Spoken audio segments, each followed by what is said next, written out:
এবার সরকারি বাসে সম্পূর্ণ বিনামূল্যে যাতায়াত করতে পারবেন পশ্চিমবঙ্গের মহিলারা।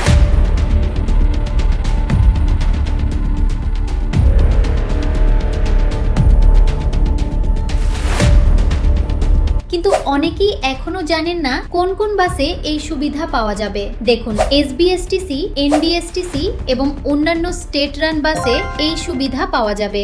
অনেকের আবার প্রশ্ন, তাহলে কি শুধু কাজের জন্য গেলে ফ্রি, নাকি কোথায় ঘুরতে যাওয়া যাবে? বর্তমানে এমন কোনো আলাদা নিয়ম জানানো হয়নি, তাই সরকারি বাসে যাতায়াত করলে এই সুবিধা নেওয়া যাবে। তবে প্রাইভেট বাসের ক্ষেত্রে এই নিয়ম প্রযোজ্য নয়। আর একটা ভালো খবর, এখনই কোনো স্মার্ট কার্ড লাগছে না। আধার কার্ড, ভোটার কার্ড বা অন্য গভর্নমেন্ট ফটো আইডি দেখিয়েই এই সুবিধা নেওয়া যাচ্ছে। তবে ভবিষ্যতে একটি স্মার্ট কার্ড চালু করা হবে বলে জানানো হয়েছে। সেই কার্ডের মাধ্যমে আরো সহজে এই সুবিধা পাওয়া যাবে। তাহলে স্মার্ট কার্ড কবে পাবেন, কোথায় আবেদন করবেন, কি কি ডকুমেন্টস লাগবে, এগুলো নিয়ে বিস্তারিত ভিডিও চাইলে কমেন্টে লিখুন কার্ড।